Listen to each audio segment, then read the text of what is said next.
Anak perempuan yang tomboy. Nah, biasanya anak perempuan yang tomboy itu karena wataknya ekstrovert.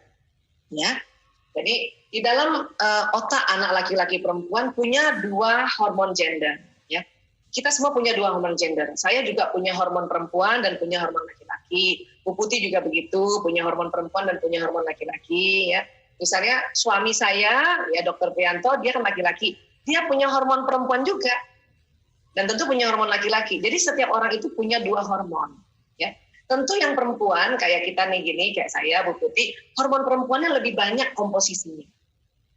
Katakanlah kalau hormon itu kita anggap air atau oli, ya, dan hitungannya 100 liter, kita yang perempuan atau anak perempuan kita, hormon estrogen, progesteron, hormon perempuannya sekitar 80 liter sampai 90 liter. Dan hormon laki-lakinya atau testosteron mereka, nih yang perempuan kita nih, antara 10 liter sampai 20 liter. Begitu juga kebalikan anak laki. Laki-laki, misalnya hormon testosteronnya, hormon laki-laki, antara 80 liter sampai 90 liter. Dan dia juga punya hormon perempuan, kurang lebih antara 10 sampai 20 liter. Nah, perempuan yang hormon laki-lakinya, hormon testosteronnya agak banyak, yang sekitar 20 liter, kan tadi 10-20 ya. Nah, itulah perempuan yang tomboy, yang wataknya ekstrovert. Gitu. Bu Putih rasa tomboy ya?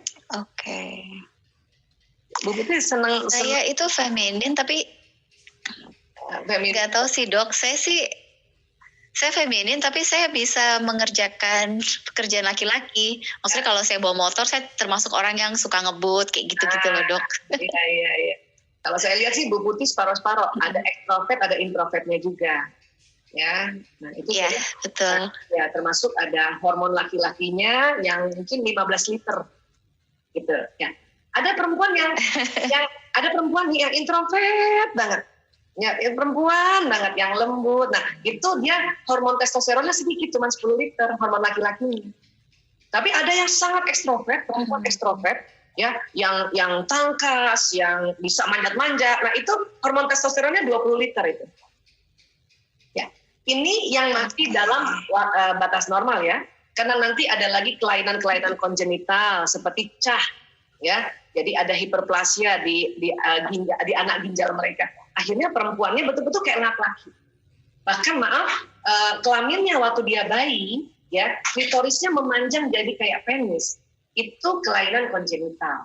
Itu memang berarti. Tapi kalau cuma dalam batas tadi perempuan tomboy karena hormon testosteron karena dia ekstrovert, itu masih dalam batas normal. Ya. Oke. Nah sekarang, apakah laki-laki bisa dikategorikan auditory atau kinestetik gaya belajarnya? Ya, sebetulnya tergantung watak Bunda. Ya. Memang paling banyak ada auditory kinestetik, tetapi ada juga anak laki-laki yang wataknya sesuai wataknya dia senang. Ya, gaya belajarnya visual, harus lihat. Jadi kalau bu guru ngajarin dia harus lihat, tulisannya harus lihat, itu yang visual. Dan harus dia senang baca buku, itu visual. Kalau auditori biasanya Bunda bacain aku, karena telinganya, saraf telinganya lebih kuat, makanya dia ingin dibacakan dulu. Habis bacakan baru dia baca sendiri, itu auditori biasanya. Atau anak auditori belajarnya harus ada musik. Dia harus ada ribut di telinganya. Atau itu tadi, pas waktu gurunya ngajarin, mukanya nggak ke gurunya, tapi telinganya dia begini. Ganti-gantian telinga kanan begini. Kalau kita nggak ngerti, kita sangka itu anak nggak memperhatikan Bapak Ibu guru. Padahal karena auditori kan, telinganya gitu. Ya, makanya kadang-kadang pada saat PJJ, anak-anak yang auditori, dia butuh satu gadget untuk lihat Bapak Ibu gurunya ngajarkan, satu lagi gadget untuk dia chatting sama teman-temannya. Tadi Bapak Guru ngomong apa tadi, aku nggak ngerti. Itu cara mereka untuk mensiasati PJJ yang di dalam di rumah sendiri gitu. Itu auditori begitu. Ya. Kalau kinestetik biasanya banyak gerak, banyak dia pegang alat, atau pasti dia nyatet apa-apa dia nyatet, atau dia main-mainin pulpen. Kalau dia ada teman dia pukul-pukul temennya gitu, ya. Dan pakai rasa biasanya kinestetik, ya. Memang laki-laki lebih banyak auditori kinestetik, tetapi yang visual pun masih tetap ada. Memang 10% yang visual pada laki-laki, ya. Baik, kemudian Ananda 3 tahun 10 bulan, dia lebih tertarik pada art dan craft. Nah, itu berarti otak kanannya kan memang berkembang bagus itu berarti kan? Art dan craft itu otak kanan, otak kreativitas kan? Nah, kiri otak teraturnya. Anak-anak waktu dia main mengerjakan art and craft, itu otak kiri kanannya jalan. Kiri keteraturannya pelan-pelan dia, itu kiri. Warna-warninya kanan, ya, membuat bentuk kreativitasnya kanan. Jadi dia seimbang. Jadi anak ibu tuh udah sangat normal karena ya anak yang senang art and craft itu berarti otak kiri kanannya seimbang. Anak laki-laki usia 3 tahun gini, dia lebih senang main yang ada gerak. Dia nggak suka art and craft. Laki-laki tuh suruh pasang manik-manik usia 3 tahun tuh susah. Karena kirinya belum berkembang. Karena yang detil untuk bisa pasang manik-manik itu kiri. Gitu ya Bu ya. Nah, kenapa dia belum tertarik untuk belajar membaca? Ya, kenapa dia belum tertarik untuk hitung-hitungan? Karena bisa jadi Ananda ini punya bakat yang namanya kecerdasan visual spasial. Bakatnya adalah seneng apa-apa bentuk-bentuk yang ada bentuk ruang, bentuk benda. Yang nggak apa-apa, arahin aja ke situ. Nanti waktu dia seneng art and craft itu, baru sambil kita ajarin menghitung. Ya, baru nanti udah usia 4 tahunan ke 5 tahun baru kita ajarkan membaca yang tentang huruf. Kalau perlu hurufnya itu ya dia gambar-gambarin gitu. Oke? Karena perempuan ingat ya, otak kanannya juga seimbang dengan kiri. Kalau laki memang jomplang otaknya itu perkembangan otak sambungannya ya, kanannya lebih dominan daripada kirinya. Makanya kenapa laki-laki lebih jago teknologi. Kita perempuan suka bilang, aku gaptek. Sebenarnya kita bukan gaptek perempuan. Otak kanannya tidak sebagus otak kanan laki-laki berkembangnya gitu. Jadi laki-laki memang lebih jago teknologi gitu. Ya. Kurang lebih kayak gitu Bu Putih, mudah-mudahan bisa terjawab tiga-tiganya. Iya. Iya, Dok. Nah, ada lagi nih, Dok. Ya. Dari Ibu Hairunisa. Sebentar. Ya. Bu Aisyah, anak-anak saya sudah besar, si bungsu sudah kelas 2 SMA. Saya kesulitan dengan si bungsu. Ananda adalah anak laki-laki. Laki-laki. Anak ini kurang suka belajar, mungkin malah nggak suka. Saya agak sukar membimbingnya karena Ananda di pesantren. Kakak laki-laki dan perempuannya juga di pesantren, tapi mereka bertanggung jawab untuk pendidikannya mereka. Bagaimana ya saya membimbing si bungsu ini? Apalagi di masa PJJ ini nilai-nilainya terjun bebas. Itu pertanyaan yang pertama. Yang berikutnya, mungkin ini pertanyaan terakhir. Nah, anak saya laki-laki 8 tahun, susah sekali untuk tidur malam. Kalau mau tidur selalu ada alasan untuk tidak langsung tidur. Bagaimana solusinya, Dok? Anaknya aktif sekali dan kinestetik. Pagi sudah dibiasakan bangun pagi. Saya khawatir mengganggu kesehatan dan konsentrasi dia, terutama saat PJJ.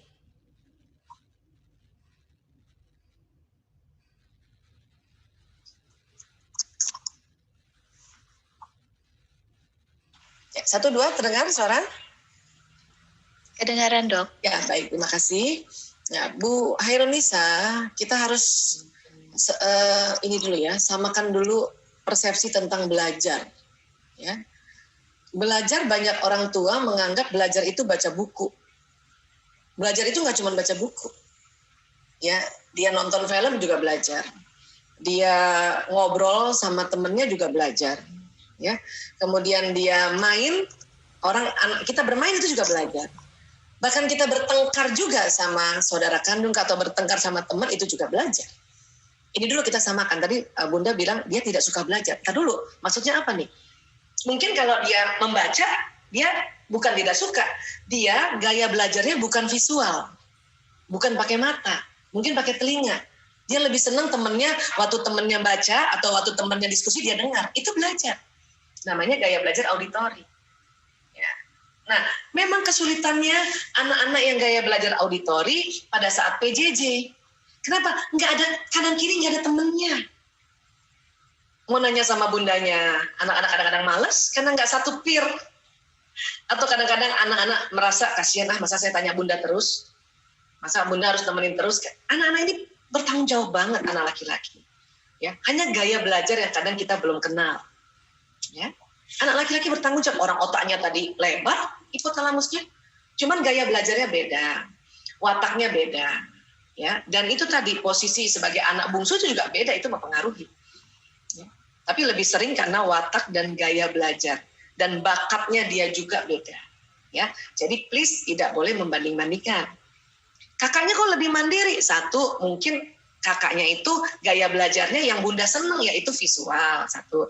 Kedua, umur sudah lebih tua, apalagi yang kakak laki-lakinya juga sudah lebih, kan di atas 2 SMA kan, berarti kan sudah di atas 18 tahun kan, dan gitu. Ya, tapi waktu dia SMA juga lebih mandiri, itu karena wataknya. Mungkin itu anak yang teratur, anak yang detil, kan gitu. Si adik yang bungsu ini anaknya ekstrovert, yang mau cepat, ya, yang mau gembira, yang apa-apa terburu-buru, itu watak. Dan watak itu ada kekuatan dan ada kelemahannya. Jadi menurut saya, Bunda tenang dulu. Ya. Masukkan dalam otak kita bahwa Anandaku ini gaya belajarnya beda. Sehingga dengan Bunda tenang, anak ikut tenang, Bun. Ada penelitiannya kalau Bunda tenang, anak 3 kali tenang. Kalau bundanya senang, anak 3 kali senang. Kalau Bunda cemas, anak 3 kali cemas. Kalau Bunda gelisah, anak 3 kali gelisah. Jadi bikin Bunda tenang dengan cara itu tadi, ikut seminar kayak gini, terus ngobrol kayak gini, mudah-mudahan bisa bikin Bunda tenang. Ya. Adapun nilainya anjlok karena dia itu mungkin gaya belajarnya yang auditori, yang dia senang kalau banyak orang. Wataknya ekstrovert. Ciri khas watak ekstrovert adalah ya, dia senang belajar dalam bentuk tim dan senang ketemu orang baru. Dia punya energi kalau bersame-rame. Nah kalau di rumah cuman sendiri, cuman sama kita bundanya, sama ayahnya doang, ya mungkin malah nggak ada, ayahnya mungkin kerja kan gitu ya. Itulah makanya kekuatannya berkurang. PJJ ini buat anak yang wataknya ekstrovert, yang seneng belajar sama-sama orang lain, itu cepat banget bosen. Dan nilainya ya kebanyakan turun. Apalagi kalau bundanya gelisah. Ya. Nah, sekarang cobalah mari tenangkan diri, lihat ini gaya belajar, dan ingat, dalam kondisi pandemi, standarisasi itu tidak boleh terlalu tinggi. Ini standarisasi dunia. Pak Nadiem Makarim juga, Mas Menteri ini juga sudah bilang sama sekolah-sekolah, ya standar kurikulumnya harus fleksibel. Gitu. Ya. Saya juga punya anak 5, 4 laki-laki dengan berbagai macam watak gaya belajar. Saya bilang sama anak-anak, ibu nggak minta tinggi-tinggi nilaimu, nak. Yang penting tugas selesai, sudah selesai. Kemudian kalau nilai, persis KKM aja udah syukur, nak. Ini pandemi soalnya. Maksudnya, Bu, kalau KKM matematika kamu berapa? 75, Bu. Kamu 75 aja udah dapat 75, udah bagus banget. Tapi anak-anak dibikin target yang tidak terlalu berat ini malah bagus nilainya. Malah 90, 95. Alhamdulillah. Ya.